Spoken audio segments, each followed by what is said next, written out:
بہت سارے لوگ ایسے ہیں جو کہتے ہیں کہ جناب ہم نے نا سارے ظاہری دلائل پر ہی فیصلہ کرنا ہے.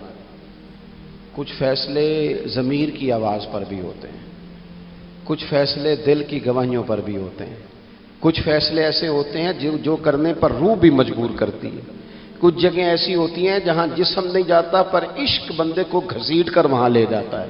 حیدر شاہ اس گلی کدے نہ رول دی پر ہوں تے میں رول دی میں رول گئی ہاں. کچھ جگہ پہ انسان کو جانا ہی پڑتا ہے. ایک صحابی ہیں حضرت خزیمہ رضی اللہ تعالیٰ، ابو داؤد شریف میں حدیث موجود ہے. نبی پاک علیہ الصلوۃ والسلام نے کہ یہودی سے گھوڑا خرید لیا. حضور نے فرمایا آ میرے ساتھ، میں تمہیں پیسے دیتا ہوں. اللہ کے محبوب تھوڑا آگے تشریف لے گئے. یہ ذرا تھوڑے فاصلے پہ پیچھے آ رہا تھا. راستے میں لوگوں نے اس کو کہا کہ تو نے تو سستا بیچ دیا ہے، گھوڑا تو مہنگا ہے، قیمت زیادہ لگا دی. یہ مکر گیا. محبوب کریم علیہ السلام نے پیسے تھمائے، پیسے لو، گھوڑا دو. کہنے لگا کون سا گھوڑا، میں نے تو بیچا ہی نہیں. اب جب سودا ہوا تھا گھوڑے کا تو حضور تھے یا وہ یہودی تھا، تیسرا شخص ہی کوئی نہیں تھا. کون سا گھوڑا، کیسا گھوڑا. اپنا حق چھوڑ دینا یہ بھی بعض اوقات بزدلی ہوتا ہے. نبی کریم علیہ السلام نے فرمایا بھائی تو کیسے مکر سکتا ہے جب تیرا میرا سودا طے ہوا ہے. جب ایک مخصوص رقم پر تو نے اسے بیچ دیا ہے تو مکر کیسے سکتا ہے. تو پیسے لے اور گھوڑا دے. اب جب تھوڑی سی بات تکرار میں آئی تو کچھ لوگ وہاں جمع ہو گئے، مسلمان، یہودی اور بھی کئی لوگ. وہ یہودی کہنے لگا جی آپ اس طرح کریں، ایک گواہ دے دے، میں زیادہ نہیں مانگتا، ایک دے دے، ایک بندہ کہہ دے کہ یہ گھوڑا میں نے بیچا ہے اور آپ نے خریدا ہے تو میں آپ کے حوالے کر دوں گا. وہاں بندہ کوئی دوسرا موجود ہی نہیں تھا تو گواہ کسے پیش کیا جائے. حضرت خزیمہ رضی اللہ تعالیٰ عنہ نبی کریم کے صحابی ہیں. فوراً بولے، وہ بھی لوگوں کی باتیں سن کے وہاں آئے تھے، فوراً بولے، کہنے لگے یا رسول اللہ میں دیتا ہوں گواہی. دوڑ کے آگے آئے، کہنے لگے جی میں گواہی دیتا ہوں کہ آپ نے گھوڑا خریدا ہے، یہودی نے بیچا ہے. اب اس نے کہا تھا ایک بندہ کہہ دے تو میں دے دوں گا. اس کی شرط پوری ہو گئی. حضور نے پیسے اس کے ہاتھ میں دیے، اس نے گھوڑا محبوب کے دستے مبارک میں لگام تھمائی. حضور تشریف لے گئے، غلام کو دیا، گھوڑا گھر چلا گیا. نبی کریم نے حضرت خزیمہ سے کہا خزیمہ ایک بات تو بتا، تو تھا ہی نہیں اور تو نے بن دیکھے گواہی کیسے دے دی. تو حضرت خزیمہ رضی اللہ تعالیٰ عنہ کہنے لگے یا رسول اللہ یہ تو زمین کی خبر ہے نا، میں نے تو آسمان کی چیزیں بھی نہیں دیکھی، آپ نے کہا ہے تو میں مان گیا ہوں. تو میں تو آسمانی خبریں مان گیا، میں تو جنت آپ کے کہنے پہ مان گیا، میں تو دوزخ آپ کے کہنے پہ مان گیا، میں تو فرشتے آپ کے کہنے پہ مان گیا، میں تو قیامت کی ساری باتیں آپ کے کہنے پہ مان گیا. وہ بتا رہے ہیں گویا وہ سمجھا رہے ہیں یا رسول اللہ میں نے تو رب بھی نہیں دیکھا، تو آپ کے کہنے پر مان گیا. اور جب اتنی ساری چیزیں آپ کے کہنے پہ مان گیا ہوں تو گھوڑا تو چیز ہی کوئی نہیں. اب دیکھیں حضور کا تبصرہ یہاں کیا ہے. انہوں نے ایمان کا مرکز و محور ذات مصطفیٰ کو سمجھا. ان کو سمجھ آئی کہ کل کائنات حضور کی ذات ہے. اب حضور سید عالم علیہ السلام نے اس بات کو سن کر اعلان کیا فرمایا. حضور فرمانے لگے لوگوں جہاں بھی شرعی گواہی کی ضرورت ہو نہ دو گواہ چاہیے ہوتے ہیں، لیکن جہاں میرا یہ خزیمہ موجود ہو ایک کی گواہی دو کے برابر شمار کی جائے گی. اتنا بڑا اعزاز، نظریاتی طور پر اتنی زیادہ پختگی. جب تک اپنے ایمان کا مرکز اور محور ذات مصطفیٰ کو نہیں سمجھا جاتا. ایک اور بھی بات عرض کروں، کئی کام ہوتے ہیں وہ کام تو ہوتے ہیں پر خشک بڑے ہوتے ہیں. کچھ ڈیوٹیاں تو ہوتی ہیں لیکن وہ ڈیوٹیاں تھکا بڑا دیتی ہیں. کچھ سفر تو ہوتے ہیں پر وہ سفر پورے وجود کو توڑ پھوڑ کے رکھ دیتے ہیں. لیکن کچھ کام ایسے ہوتے ہیں جو بندہ بڑے ہی ذوق سے کرتا ہے. کچھ ڈیوٹیاں ایسی ہوتی ہیں کہ بندہ کہتا ہے کبھی 2 گھنٹے اور کرنی پڑ جائے نا. کچھ سفر ایسے ہوتے ہیں کہ جس میں بندے کا دل کرتا ہے یا اللہ یہ سفر کبھی روز ملے نا. چلے نہیں سمجھ آتی تو ایک سادی سی کسی شاعر نے بات کی ہے. اس نے کہا ہے کہ دنیا دیا سفراں تو بندہ تھک بھی تو جاندا ہے نا، پر سفر مدینے دا ہر وار ہی بڑا سونا. کچھ سفر تھکاتے نہیں نا، اکتاہٹ نہیں ہوتی. کچھ چیزیں انسان ذوق سے کرتا ہے. اس کی طبیعت، اگر نبی پاک علیہ السلام کی ذات کے ساتھ دل کی قلبی وابستگی ہو جائے، دین کا کام تھکاوٹ پیدا نہیں کرتا، مسجد کی حاضری بوجھ نہیں بنتی، انسان کے لیے کوئی بھی خیر کا کام کرنا مشکل نہیں ہوتا، اس کا وجود ڈھل سا جاتا ہے، اس کی طبیعت اس طرح کی ہو جاتی ہے کہ جیسے سارے نور سے ہو کر آ کر۔ شرط یہ ہے کہ کامل محبت ہو۔ آج کل ڈھیروں لوگوں کو دعویٰ ہے حضور کی محبت کا، ڈھیروں لوگوں کو، اور بالکل ٹھیک ہے، ہونا بھی چاہیے، لیکن اپنے آپ سے پوچھ لینا چاہیے اچھی طرح سے، ہمیں اچھی طرح سے غور کر لینا چاہیے کہ شہرت زیادہ پیاری ہے کہ حضور، یہ ہمیں غور کرنا چاہیے۔ ہمیں غور کر لینا چاہیے کہ دولت زیادہ پیاری ہے کہ نبی پاک علیہ الصلوۃ والسلام کی ذات۔ ہمیں غور کرنا چاہیے کہ برادری اور قبیلے کی رسمیں زیادہ پیاری ہیں یا حضور کے دین کی بات زیادہ پیاری ہے۔ ہمیں پہلے غور کر اپنی ترجیحات کا تعین کرنا چاہیے، اور پھر ہمیں اپنے دل سے یہ بھی پوچھنا چاہیے کہ تیرا فلاں دوست سے ملنے کو تو بار بار دل کرتا ہے، اہل خانہ کو، گھر والوں کو ملنے کو تو تیرا بار بار جی چاہتا ہے، کیا تیرے دل میں کبھی بیٹھے بیٹھے تڑپ اٹھتی ہے، بیٹھے بیٹھے، اور کبھی تیری آنکھیں باہر آتی ہیں کہ رب کوئی موقع بنا دے اور میں جا کے حضور کا شہر مبارک بھی دیکھا ہوں؟ اچانک دل کرتا ہے نا کسی شخص سے بات کرنے کو، تو کیا بالکل بیٹھے بیٹھے کبھی اچانک نعت سننے کو بھی دل کرتا ہے کہ نہیں؟ کبھی اچانک حضور کی سیرت کی طرف بھی توجہ بیٹھے بیٹھے چلی جاتی ہے کہ نہیں؟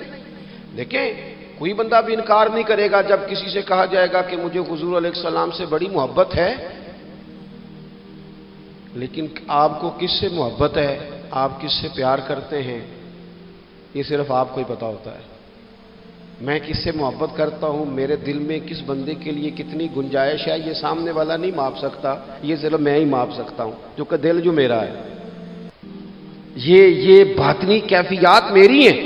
ہم روز نعرے لگائیں، روز زور شور سے نعرے لگائیں، لوگ سن کے کہیں کہ بڑا پیار کرتا ہے یہ حضور سے، لیکن یہ ہمیں پتا ہے ہماری قلبی واردات کیا ہے، ہمیں خبر ہے۔ دیکھیں نا، صحابہ سچے لوگ تھے، حضرت عمر رضی اللہ تعالیٰ عنہ حضور کی بارگاہ میں حاضر ہیں تو عرض کی یا رسول اللہ صلی اللہ تعالیٰ علیہ وسلم، مجھے آپ ہر چیز سے زیادہ پیارے ہیں، لیکن حضور مجھے لگتا ہے مجھے اپنی جان آپ سے زیادہ پیاری ہے۔ سچ بولنا ہے نا، نیرا دعویٰ نہیں کرنا، بات کو کھول کر بیان کر کے واضح کر کے بیان کرنا۔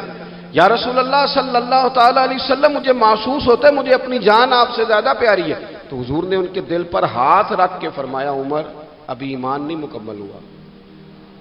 تو حضور کے دست پاک کا فیض آیا کہ حضرت عمر اسی وقت بول پڑے، عرض کرنے لگے حضور آپ حکم کریں، میں جان بھی قربان کرنے کو تیار ہوں۔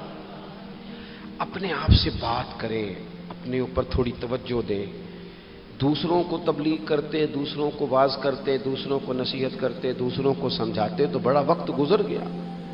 اب تھوڑا سا نا اعلیٰ حضرت رحمۃ اللہ علیہ سے لوگوں نے کہا واعظ کہیں، تو فرمانے لگے ابھی تو میں اپنے نفس کو نہیں واعظ کہہ سکا، اپنے آپ سے میں ابھی گفتگو نہیں کر سکا، تقریر نہیں کر سکا، تو لوگوں کو کیا واعظ کروں گا۔ ہم تھوڑا سا نا اپنے اوپر توجہ دیں، حضور کی محبت کا جو ذوق صحابہ کے ہاں ہے۔ آج بڑے سارے لوگ نہیں ہیں جو بچ بچ کے بات کرتے ہیں، بچ بچ کے۔ میں تو اپنے زمانے میں دیکھتا ہوں کہ سیاسی لیڈروں کے نعرے لگاتے وقت لوگوں کو کوئی کسی قسم کی آر محسوس نہیں ہوتی۔ وہ گاڑی جو کبھی کسی غریب کے ہاسپٹل جانے کے کام نہیں آئی، سیاسی لیڈر کا جلسہ ہو تو وہ بھی گاڑی اندر سے نکل آتی ہے، اور اس پر 10 بندے چڑھ جائیں تو ٹوٹنے کا بھی کوئی خطرہ محسوس نہیں ہوتا۔ لیکن وہ لوگ جو اتنا تگڑا کر کے اپنے لیڈر کا نعرہ لگا رہے تھے، انہیں چاہیے تو نا کہ اس سے کئی 100 گنا بڑھ کے ان کی زبانوں پہ حضور کے تذکرے جاری ہوتے، اور ان کی زبانیں پوری طرح تر ہوتی درود و سلام سے۔ لیکن آپ دیکھ لیں ہم اپنی اپنی فیلڈ میں، اپنے اپنے معاملات میں کتنے زیادہ مضبوط ہیں اور کتنے زیادہ آگے ہیں، لیکن ذات رسالت معاب کے معاملے میں ہمیں وہ جوش، وہ محبت جس کا ہم اظہار کرتے ہیں، ہمیں اسے کیفیات میں لانا چاہیے۔ اور کچھ لوگ ایسے بھی ہیں جو اس معاملے میں بھی بڑے سنجیدہ ہو کے رہنا پسند کرتے ہیں۔ وہ کہتے ہیں نہیں جی نہیں، اب میں جلوس میں جاؤں، اور میں حیران ہوتا ہوں جو قوم روز کوئی نہ کوئی جلوس نکالتی ہے، وہ نبی پاک کا جلوس آتا ہے تو وہ شرعی دلائل پوچھنے شروع کر دیتی ہے کہ بھئی اس پر کوئی دلیل ہے؟ تو میں نے کہا یہ جو روز نکلتے ہیں ان پر دلیلیں ہیں؟ کبھی کسی نے سوال نہیں کیا، کبھی کسی شخص نے کوئی بات نہیں کی، اور یہاں لوگ دلائل کی دنیا میں اتر آتے ہیں۔ وارفتگی، شوق، حضور کی جو مرکزی حیثیت ہے دین میں، نبی پاک کے ساتھ قلبی رشتہ، مضبوط وارفتگی۔ عروہ بن مسعود ثقفی کفر کی طرف سے نہ سفیر بن کے آئے تھے حدیبیہ میں، تو جب کوئی بندہ کسی کا سفیر بن کے آتا ہے تو وہ اس کی پوری ترجمانی بھی کرتا ہے، پورے نمائندے بن کے آئے تھے۔ یہاں کچھ وقت انہوں نے حضور کے صحابہ کے ساتھ گزارا اور واپس گئے، تو جا کے کہنے لگے لوگوں میں سفیر آدمی ہوں، میں نے کافی ساری دنیا دیکھی ہے۔ سفیر جو ہوتے ہیں نا مختلف ممالک میں تعینات، وہ مختلف تہذیبوں کو دیکھتے ہیں، مختلف حکومتوں کو دیکھتے ہیں، مختلف نظریات کا مطالعہ کرتے ہیں۔ کہنے لگے میں مختلف قسم کے لوگوں کو دیکھ کے آیا ہوں، کیسر و کسریٰ کے بڑے بڑے دربار میں نے دیکھے، اور عرب کے اندر کچھ ایسے لوگ بھی تھے اس دنیا میں کہ جو اپنے آپ کو سجدہ کرواتے تھے، معاذ اللہ۔ کہا میں نے بڑے بڑے دربار دیکھے ہیں، لیکن میں عجیب رنگ دیکھ کے آیا ہوں رسول پاک کے غلاموں کا حضور کے ساتھ۔ یعنی حضور سجدہ کرنے سے منع کرتے ہیں، لباس سادہ پہنتے ہیں، کوئی بڑا تخت نہیں لگاتے، کوئی بڑا نبی پاک محل نہیں بناتے، حضور زمین پر تشریف فرما ہیں، وہیں وضو کرتے ہیں، اور کسی کو حضور رغبت بھی نہیں دیتے یہ کام کرنے کی۔ لیکن باوجود اس کے جو وہاں کیفیت عروہ بن مسعود نے دیکھی وہ صحیح بخاری میں موجود ہے۔ کہنے لگے میں عجیب نظارہ دیکھ کے آیا ہوں کہ حضور بلغم شریف اپنے ناک سے نکالتے ہیں۔ بلغم ماں بڑا پیار کرتی ہے نا بچے سے، تو اس کی ناک سے یا گلے سے کبھی بلغم نکل آئے تو اماں نا ایسے ادھر منہ کر کے پھینکتی ہے، ایسے کر کے پھینکتی ہے، کبھی نکالنی بھی پڑ جائے۔ صحیح کہہ رہا ہوں میں؟ لیکن یہ دیکھیں، اور یہ ان لوگوں کی بات ہے جو عام لوگ نہیں، یہ عروہ جمیع صحابہ کی بات کر رہے ہیں، اور یہ بندے کون ہیں؟ حضرت ابو بکر صدیق جیسے سمجھدار لوگ، حضرت عمر جیسے لاکھوں مربع میل کی حکومتیں چلانے والے لوگ، حضرت عثمان غنی کی طرح کے لوگ جو جس کاروبار میں بھی ہاتھ ڈالتے ہیں چار چاند لگا دیتے، حضرت مولا علی شیر خدا جیسے علم و حکمت اور دانائی والے لوگ، یہ کیا کرتے ہیں؟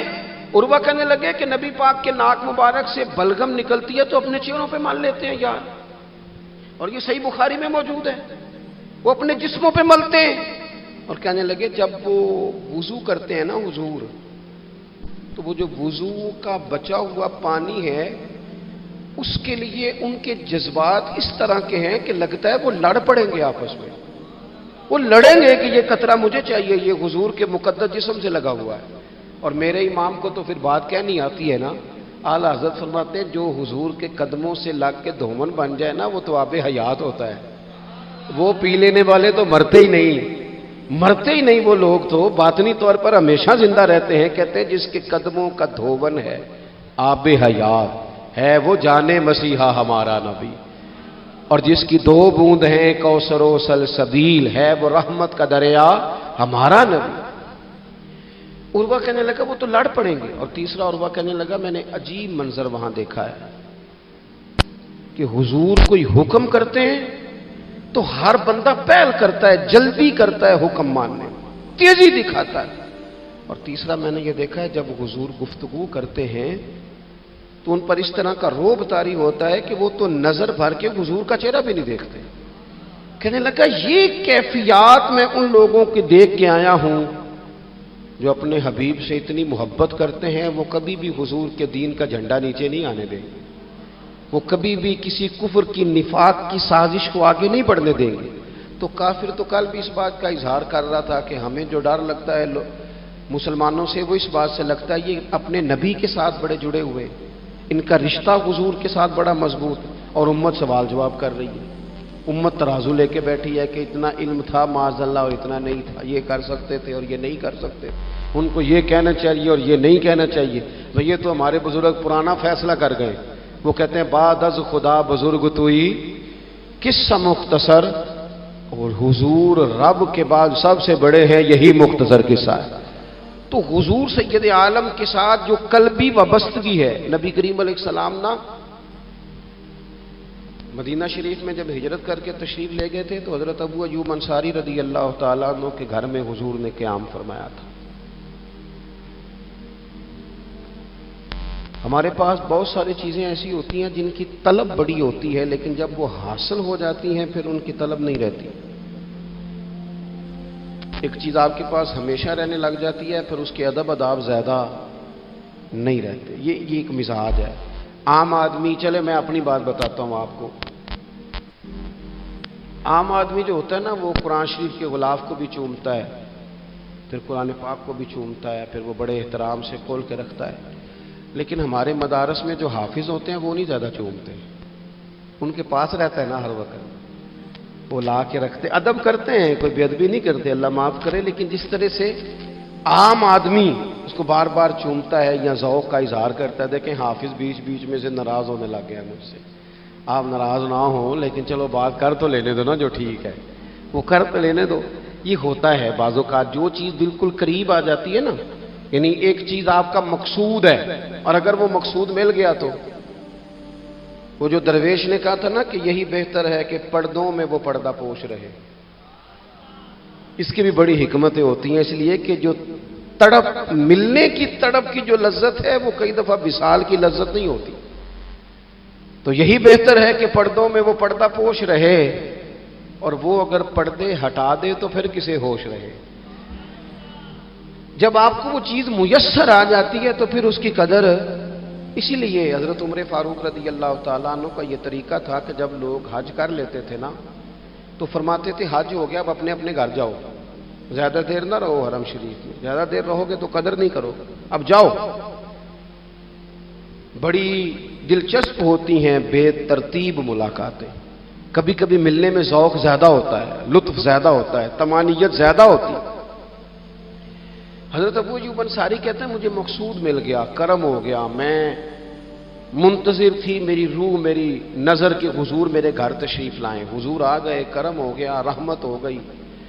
اب ایسا نہیں ہے کہ ان لوگوں کو مقصود مل گیا ہے تو بس بات ختم ہو گئی، اب وہ سمجھ گئے ہیں کہ میرے تو گھر آ گئے تو میرے لیے تو ساری بات ہی کھل گئی ہے۔ ان کی ادبی معرفت کا یہ عالم تھا اور نبی پاک کے ساتھ ان کی وابستگی کا یہ حال تھا کہ کہتے ہیں میں نے نا، میرے گھر کی 2 منزلیں تھیں، میں نے نچلی والی منزل حضور کے لیے چھوڑ دی تاکہ نبی کریم صلی اللہ تعالی علیہ وسلم کی زیارت کے لیے لوگوں نے آنے جانا ہے تو لوگوں کے لیے آسانی رہے۔ فرماتے ہیں نیچے حضور آرام فرما ہیں اور میں اوپر والی منزل پہ تھا، جا کے چارپائی پہ لیٹ گیا۔ یہ مسلم شریف میں آپ کو ملے گا، اس کی اصل ملے گی آپ کو۔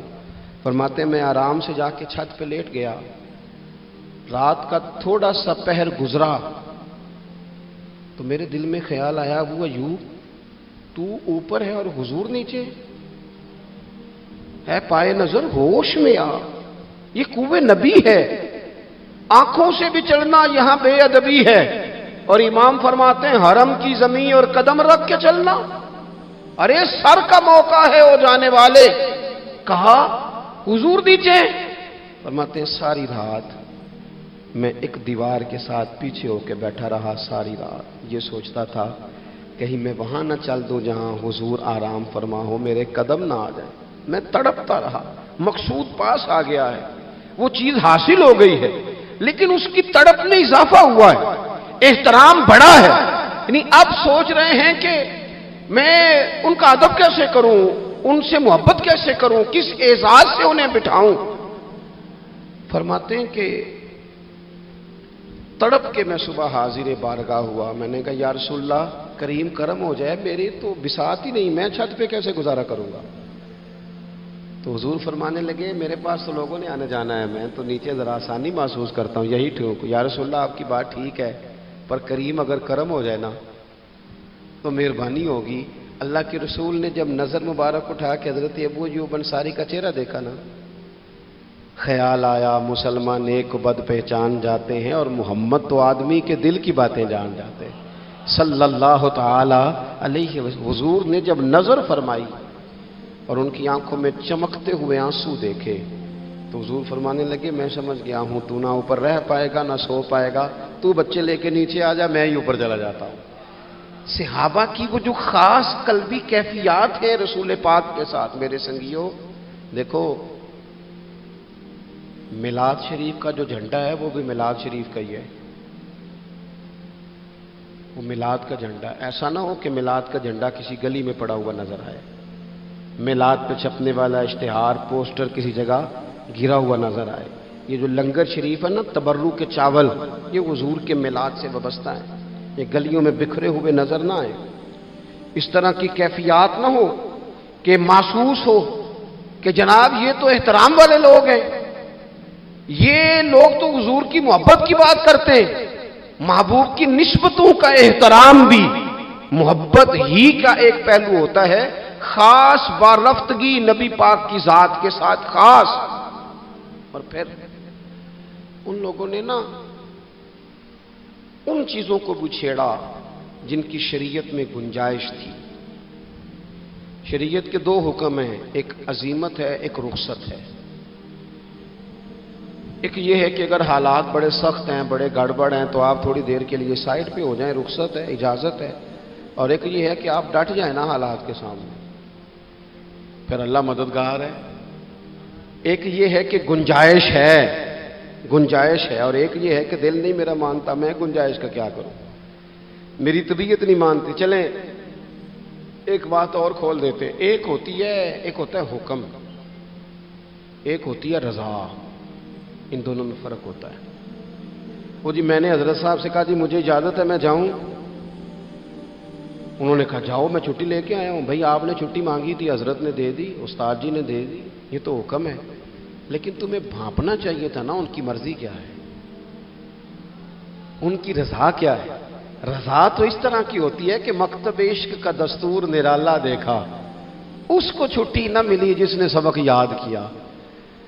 میرا ایک دیہاتی ماحول سے تعلق ہے، ہمارے سرکاری اسکولوں میں نا ایک مانیٹر بنا دیتے تھے، جو بچہ لائق ہوتا تھا نا وہ وہ مانیٹر بن جاتا تھا، حالانکہ لائق ہوتا تھا، سیاںا ہوتا تھا، لیکن مانیٹر بن کے نا اس کی ذمہ داری بڑھ جاتی تھی، پھر اس کو کنجیاں ہی مل جاتی تھی، اسی نے سب سے پہلے آنا ہے، اس نے سب سے بعد میں جانا ہے، ہر چیز اس کے سپرد۔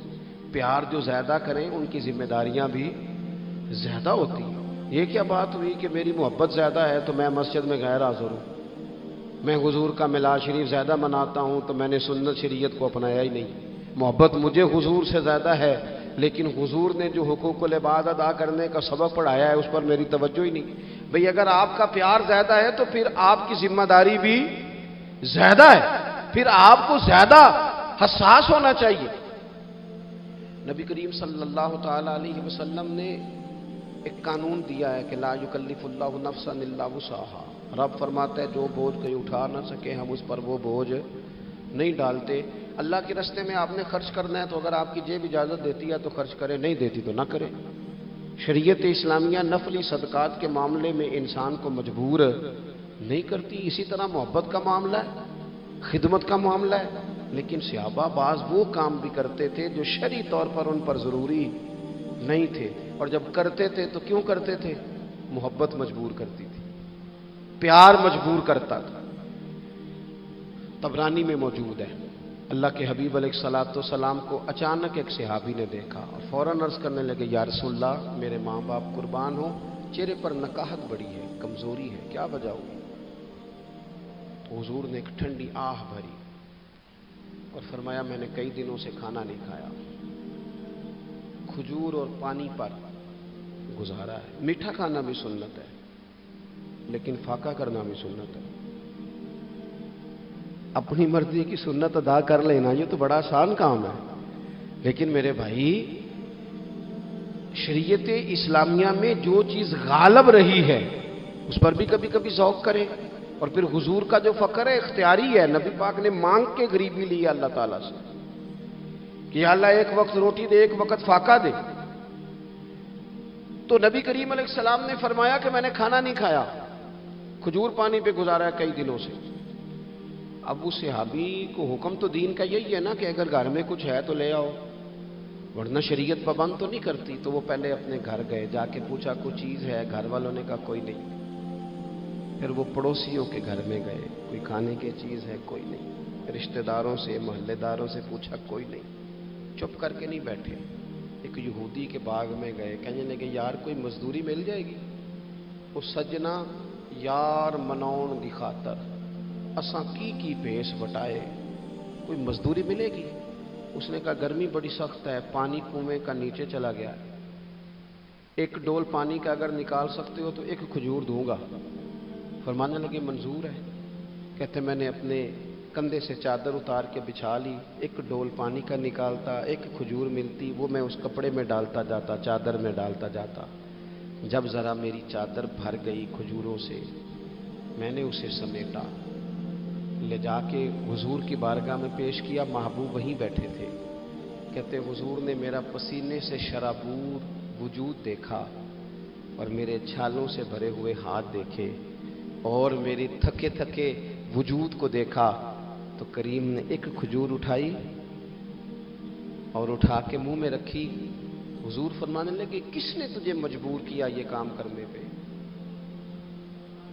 اس کی مجبوری تو کوئی نہیں نا، کس نے تجھے مجبور کیا؟ تو کہتے ہیں دو آنسو میرے بھی چھلک پڑے۔ میں نے عرض کی حضور ہمیں کوئی مجبور کر سکتا ہے؟ ہمیں آپ کی محبت نہیں مجبور کیا، حضور یہ محبت ہے جس نے مجبور کیا۔ یا رسول اللہ، کائنات کی ہر چیز سے بڑھ کر آپ سے پیار ہے۔ یہ غریب آدمی، سادے لوگ ہیں، یہ بہت مہنگے تحائف لانے کی ظاہری پوزیشن میں نہیں ہیں، لیکن دیکھو نا اظہار محبت کے معاملے میں کتنا بڑا دل رکھتے ہیں۔ یا رسول اللہ صلی اللہ تعالی علیہ وسلم، آقا محبت نے مجبور کیا۔ وہاں انعام نہیں ملا، ظاہری طور پر جو انعام ہوتے ہیں وہ نہیں، اس کا نہیں حضور نے اعلان کیا۔ حضور فرمانے لگے سن پھر، اگر تو مجھ سے محبت کرتا ہے تو فقر و فاقے کی تیاری کر، مصیبت کے لیے تیاری کر۔ اگر جو مجھ سے محبت کرتا ہے اس کی طرف تو مصیبتیں دوڑ کے آیا کرتی، پھر تو تیاری رکھ، پھر تو سہنا سیکھ، پھر دل بڑا کر، کشادہ کر، پھر دیکھ تجھے آزمائشیں آئیں گی، زخم پہ زخم کھا کے جی، خونے جگر کے گھونٹ پی، آہ نہ کر اب لبوں کو سی، یہ عشق ہے کو دل لگی نہیں۔ یہ کوئی ایسی تھوڑی ہے کہ تیری دل لگی تھی اور تو دو باتیں کر سن کے تو چلا گیا، یہ عشق ہے کوئی دل لگی نہیں۔ تو حضور کو جس انداز میں صحابہ نے چاہا، جس طرح انہوں نے نبی پاک سے محبت کی، اپنی ساری توجہات کا مرکز ذات رسالت کو بنایا، حضور کی رضا کو ہر معاملے میں مقدم جانا، ہماری ذمہ داریاں ہیں کہ ہم بھی اپنے محبوب کے لیے اپنے جذبات کو کشادہ کریں، اپنے دل میں وہ ساری باتیں پیدا کریں جس کی بنیاد پر ہمارا بھی ایمانی رشتہ نبی کریم سے مضبوط ہو سکے۔ بات ختم کرنے لگا ہوں۔ دیکھو جس کو حضور سے پیار ہوگا نا، اسے نبی پاک کے صحابہ سے بھی پیار ہوگا، اور جسے حضور سے محبت ہے اسے اولاد رسول سے بھی محبت ہے، اور جسے حضور سے محبت ہے اسے امت رسول سے بھی محبت ہے۔ میں اور آپ بڑے آرام سے اپنے اپنے گھروں میں بیٹھے، لیکن 2 مہینے ہونے کو ہیں، سیلاب والے اپنی بیٹیاں لے کے جھونپڑیوں میں بیٹھے سڑکوں میں۔ 4 دن خبریں زیادہ تھیں اخبارات میں، تو ہمیں بھی تھوڑا احساس زیادہ تھا، کیونکہ اب خبریں مدھم ہو گئی ہیں تو ہماری طبیعتیں بھی مدھم ہو گئی ہیں۔ ہم تو چلتے ہیں کہ آج کل ٹرینڈ کیا ہے، وائرل کیا چیز ہے، اس کے مطابق ہم بھی اپنا ٹرینڈ چینج کر لیتے ہیں۔ میں مسافر ہوں، بڑے سفر کرتا ہوں روز، تو بہت سارے لوگ محبت سے کہتے ہیں آج ہمارے ہاں رہ جائیں، تو میں ان سے کہتا ہوں یار جو نیند اپنے بیڈ پہ آتی ہے وہ کسی اور جگہ نہیں آتی، گھر ہی جانے دو، گھر ہی بندہ آرام سے سکون سے سو سکتا ہے۔ کسی کا بڑا بہترین گھر بھی ہو تو جب کسی کے گھر نیند نہیں آتی، بچے نہیں سوتے، اپنے گھر جانا ہے، تو مجھے بتاؤ جو بیچارے جھونپڑیوں میں آ کے بیٹھ گئے ان کے لیے کتنی مشکل بات ہے، خیموں میں بیٹھے۔ لیکن کیا کریں، اس وقت جتنی سیاسی جماعتیں ہیں نا ملک میں، سب حکومت میں ہیں، کسی کی پنجاب میں حکومت ہے، کسی کی مرکز میں ہے، کسی کی کہیں ہے۔ چاہیے تھا نا یہ سارے وسائل استعمال کرتے اور ان لوگوں کی خدمت میں پہنچتے۔ ہمیں اپنے دل کشادہ کرنے چاہیے حضور کی امت کے لیے۔ میلاد شریف کی جہاں جہاں بھی محفل ہو نا، کوشش کریں غرباء کو بٹھا کے اچھے طریقے سے روٹی کھلائی جائے، ان کا اکرام کیا جائے، اس لیے کہ یہ نبی پاک کی امت ہے، ان سے پیار کیا جائے۔ اور دیکھو حضور سے پیار ہے تو امت سے پیار ہے، تو پھر ہمیں حضور کی شریعت سے بھی پیار ہونا چاہیے نا۔ ہمیں ہر جگہ مقدم کرنا چاہیے دین کو، اگر کل 10ویں 40ویں جنازے پہ ہم دین کی بات کرتے ہیں تو پھر ہمیں نکاح ولیمے اور عقیقے والے دن بھی دین کی بات ہی کرنی چاہیے، وہاں بھی ہمیں ترجیح دین ہی کو دینی چاہیے۔ یہ کیا بات ہوئی کہ جب غم آئے تو رخ اللہ رسول کی طرف ہو گیا، اور جب خوشیاں ملی تو پھر سارے شیطانی کام شروع کر دیے۔ یہ حضرت بابا فرید الدین مسعود گنج شکر کا وطن ہے، یہاں سے نہ خوشبوئیں پھیلی ہیں پوری دنیا میں رسول اللہ کے دین کی، یہاں سے لوگوں نے فیض پایا ہے۔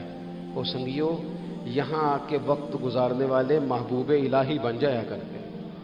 آپ محسوس کریں کہ یہ دھرتی کتنی کو زرخیز ہوگی، یا رنگ کتنا کو بڑا ہوگا۔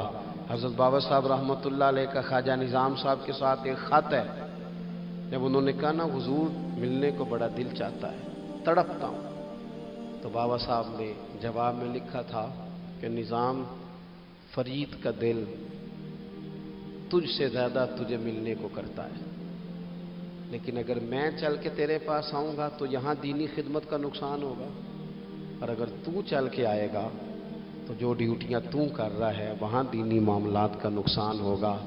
فرمانے لگے تو وہاں بیٹھ کے رسول اللہ کے دین کی نوکری کر، میں یہاں بیٹھ کے کرتا ہوں، اللہ جنت میں دونوں کی ملاقات کرا دے گا۔ آپ خصوصیات دیکھتے ہیں ہمارے بزرگوں کے نظریات کیا ہیں، وہ لوگ قائل ہیں خدمات کے، وہ خدمات کے قائل، اس لیے اپنی زندگی کے اندر ہمیں نصب العین بنانا چاہیے۔ آج اس جگہ بیٹھ کر حضور کی محفل پاک سجا کر ہمیں اس بات کا تہیہ کرنا چاہیے کہ ہم حضور سے بھی پیار کرتے ہیں، حضور کی امت سے بھی پیار کرتے ہیں، صحابہ سے بھی پیار کرتے ہیں، اولاد رسول سے بھی پیار کرتے ہیں، نبی پاک پر آنے والی کتاب سے بھی پیار کرتے ہیں، اور رسول پاک علیہ السلام نے جس سے پیار کیا ہم ان سب سے بھی پیار کرتے ہیں، اور حضور نے جس محنت کے ساتھ دین کی تعلیمات ہم تک پہنچائی ہیں، ہم ان تعلیمات کو بھی دل و جان سے چاہتے ہیں۔ اللہ تعالیٰ میری اور آپ کی حاضری قبول